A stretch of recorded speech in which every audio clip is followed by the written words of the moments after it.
So creating content is crucial, especially if you're in business to make a real difference in your client's life. But let's be honest, after a long day of meetings, emails, and deadlines, creative block can hit you like a ton of bricks. I guess we've all been there. So today I will show you how the approach used by industry giants like Apple, Google, and Airbnb can help you build a content creation system that not only saves you tons of time, but also inspires your creativity.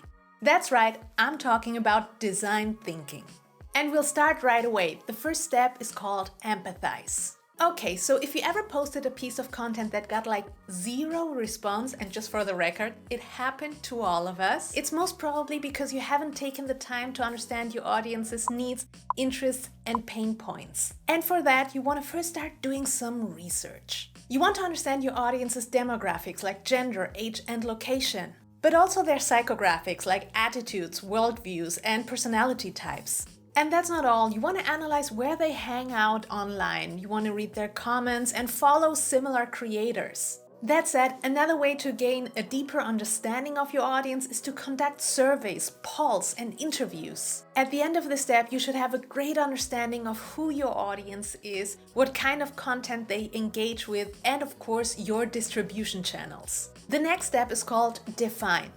In the second step, you'll be defining the problem your content will solve for your audience. And this is really where the magic happens. This is where you'll be pairing your insights from the first steps with your business goals. Let me explain. To do that, you want to imagine that your audience is kind of on a journey. They somehow want to lead a better life. But along this journey, they will face challenges and obstacles. Seth Godin has a wonderful quote on this. Marketing is the generous act of helping others become who they seek to become.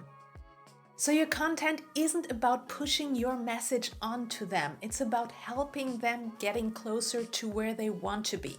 So here are the main questions you should ask yourself in this step.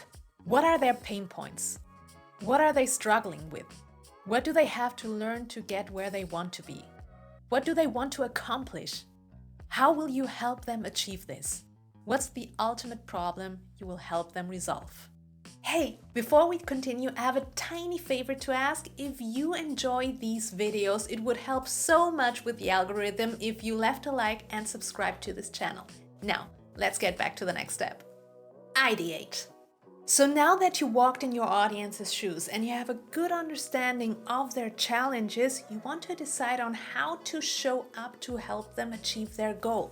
In this phase, you want to come up with as many content ideas as possible. And here's the kicker. Your very own perspective can sometimes be equally as innovative as a fresh idea. So don't get hung up in producing the newest, freshest idea out there. The goal is more to have as many ideas as possible to choose from. For a more detailed explanation, I will link to a full video about coming up with new content ideas right here. All right, let's move on to step 4, prototype. One of the biggest misconceptions about creating content is that you will get a lot of traction from the very first post on. But the reality is that great content is often a result of many rounds of trial and error. In order to build content your audience finds valuable, interesting, entertaining, or informative, you have to cultivate a prototyping mindset. And that's actually easier than it sounds. You just have to start thinking about your content in versions. And so it's okay if your first pieces are more like rough edits, because your message will change and evolve over time. The whole idea here is to be consistent and to fail fast, so your message gets more and more on point with each post you publish. All right, let's move on to the next step, test.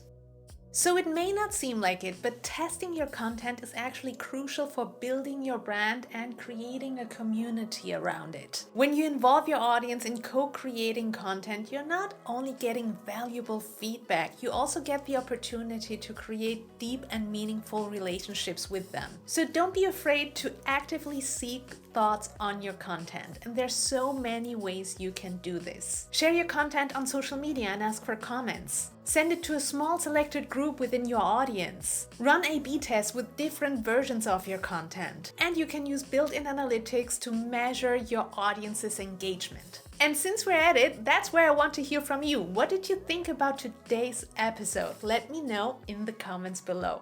As always, I hope these videos will help you build your brand with confidence. And if you enjoyed this one, you might want to check out this one where I will share with you where to find new content ideas. Take care, and I'll catch you next time. Bye.